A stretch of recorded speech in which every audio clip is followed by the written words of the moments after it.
What's up, y'all? Welcome back to the Rolling Grill. This is Eric. Hey, today we got another good video. Today we're gonna take those pork steaks that we took in a previous video. I'll put that video right here where we cut the pork butt down to pork steaks.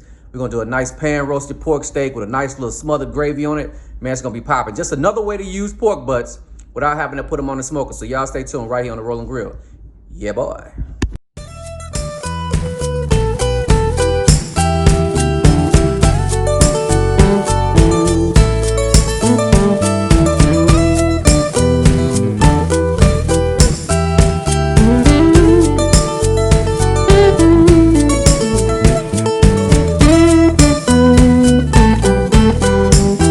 All right, guys, here are those beautiful pork steaks. These are two of the ones that we cut in the previous video. And these are just some of the things that we're gonna use.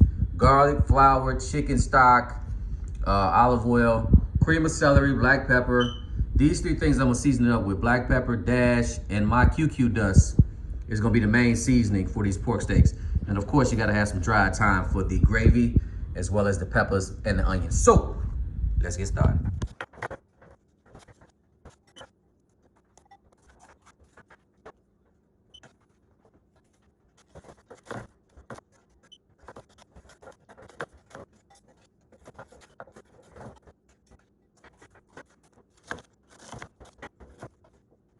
All right, we got our dice on our peppers and our onions. And I just take about 2 tablespoons of garlic and mix it in there. I probably won't even use all this, but there we go. That's gonna be used for our gravy. Next. All right, guys, and here are our pork steaks. I don't wanna tip them too much. I don't want them to start bleeding on the table. But anyway, these are pork steaks. Easy treatment on the pork steaks. Again, I told you I'm gonna use my QQ dust, Mrs. Dash, and the black pepper. So let's get started. Easy peasy. Spraying them down. Olive oil cooking spray. Now I love that stuff. First thing on, QQ dust. All right. Black pepper. And you can just use the QQ dust and black pepper. QQ dust is a good season. It has a little bit of sugar in it too, but it's a really good seed. It caramelizes really well. And then a little bit of this Mrs. Dash. Press that thing on in there, flip it over, and let's run it back. All right. This is, I'm using this QQ dust in place of salt. All right, same thing, black pepper. And this is just like a pot roast. Use this just like you would pot roast. And I'm gonna tell you, after you finish cooking it, you probably won't even be able to tell the difference. All right, that's it. Everything seasoned up. Next step, sear it up in the pan. Stay tuned. All right, we got a nice cast iron skillet, nice hot cast iron skillet. You could use olive oil and butter. I'm just using olive oil. We're gonna let this heat up for a little bit. Look like it's ready to go. You can see it starting to stream in the pan. So anyway, these are pork steaks. We're going right in there. And we're gonna brown them up on each side. I'm gonna go about 5 minutes aside. Stay tuned. All right, y'all, about 5 minutes. Just gonna let y'all see what the color looking like. Look at that. You can let it go a little bit long on that side if you wanted to, but nice caramelization. Another 5 minutes, and then we're gonna wrap it up. All right, y'all, we got some nice searing on both sides. Then I like to do is just take the sides, if you want to, and just seal them up. You know, we're just trying to seal the sides up. We don't want to see no raw meat. Meaning we don't want to see no pink exposed. We just want to try to sear it up as best we can. Same with both of them. So I'm gonna go ahead and sear these up. Then I'm gonna take them out, put them back on my cutting board. Well, actually, I'm not gonna take them out and put them on my cutting board. I'm gonna go ahead and wrap these up. Y'all stay tuned. All right, guys, we seared up for about 5 minutes on each side. What I'm gonna do now is just take a little bit of this chicken broth, and I'm gonna pour a little bit in there. All I'm trying to do now is just steam them. I'm gonna cut the heat down, wrap it up in foil, and we're gonna let this go for probably about 45 minutes to an hour. And then I'll show you what it looked like. All right, y'all, I'm gonna go ahead and take these out. Put them on my little cutting board over here. Now, very important step. Very important step. You want to drain the juices because we want to take all the fat off of there. So I'm gonna drain this, let this sit for a minute, take the fat off, then we'll move to the next step. All right, y'all. We drained everything off. This is what I'm talking about. We're gonna take all of that fat off the top, and all we need is what's at the bottom. Anyway, we put a little bit of olive oil back in our pan. Now we're gonna go in with just a little bit of flour. Probably a total of a tablespoon of flour. And we're gonna go ahead and get this mixed in, kind of like making a roux. We're gonna brown it up a little bit. And then once we get it browned up a little bit, we're gonna add our vegetables, cream of mushroom, not cream of mushroom, cream of celery, and keep it pushing. So cut my heat up, let this brown up just a little bit, and I'll be right back.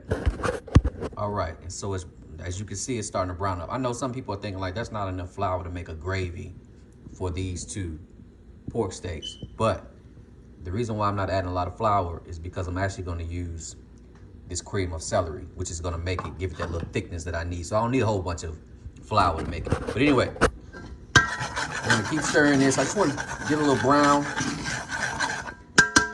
and I'm not gonna wait. I'm gonna go ahead and start adding some of my peppers and my onions, and I'm gonna cook this down in there.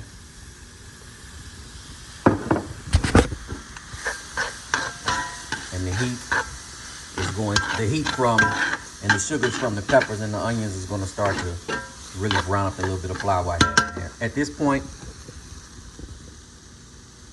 I'm gonna start adding some of my dried thyme to get that rocking and rolling. And for the most part, I'm just gonna let it cook down for a minute. I'm not gonna add no seasoning to it or nothing. I'm just gonna let it cook down. Then we'll be right back. All right, y'all.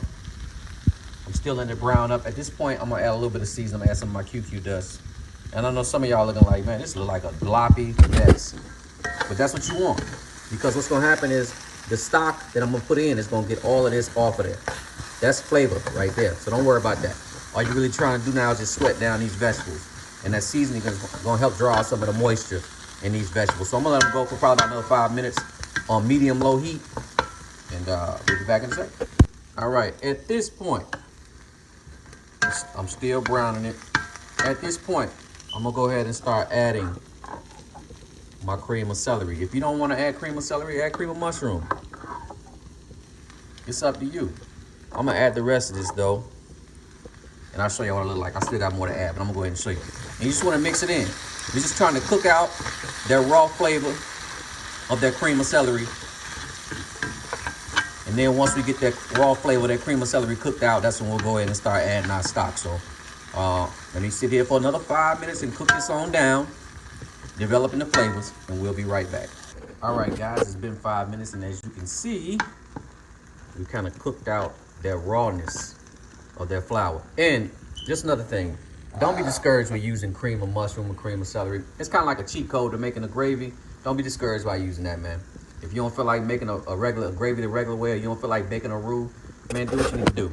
Anyway, at this point, we're going in with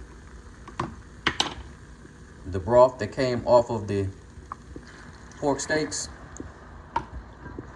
We're gonna cut our heat up, and we're gonna let this thin out a little bit. And then slowly but surely, it's gonna start to thicken and start to bubble up, and then we're gonna start adding some of the chicken stock to it. So all I'm doing now is just kind of like scraping all that stuff off the bottom. And that's what's gonna help build that flavor up. And like I say, when you turn the heat up, it's gonna start to thicken.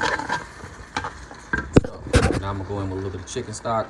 And I'm gonna repeat this process as much as I need to before I add these steaks back in there. So just stick with me. I'll show you what it look like before I add the steaks. All right, y'all, very important at this step. You wanna start tasting and see if you need some more seasoning. All right. I don't. My seasoning is good. So what I'm gonna start doing now is cutting my heat down to like a low. I'm gonna add my steaks back. And just to show y'all what the thickness is, this is the thickness of that gravy. And so I'm gonna add the other steak back. I'm gonna wrap these up in foil again and just let them go for probably about 30 minutes, man. And I'll show you what it looked like. Look at that. Yes, sir. All right, guys, and 30 minutes later, let's see what we got. Yes, Lord, look at that. That thing is ready. So let me go ahead and plate this thing up for y'all so y'all can see it, man, and then we'll give it a taste. All right, y'all. Just wanted to show it to you. Look at that gravy. Look at that. That's the kind of that's the consistency you want to see. It's hot too. Still hot. Look at that. Like I told you, you ought to be able to take a little spoon and come right up through there. It's just like pot roast. Total cook time probably about 1 hour and 30 minutes, if that. That's all you need. Tastes just like pot roast. You can put this in front of somebody, they wouldn't even know the difference. So I'm gonna go ahead and take a taste. Let y'all see. Look at that, man. Look at that. Look at that. Epic. Yeah, boy. All right, y'all. It's time to take a taste. You see that? Look at that. Man, come on, man. Legit. Just like pot roast. You really couldn't even tell if that was beef or pork. Pair that with some mashed potatoes, pair that with some rice. Legit, man. So as always, I want to thank y'all for joining me here at the Rolling Grill. Here go the gravy. Good food, good vibes, man. And I'll catch y'all on the next video. Peace.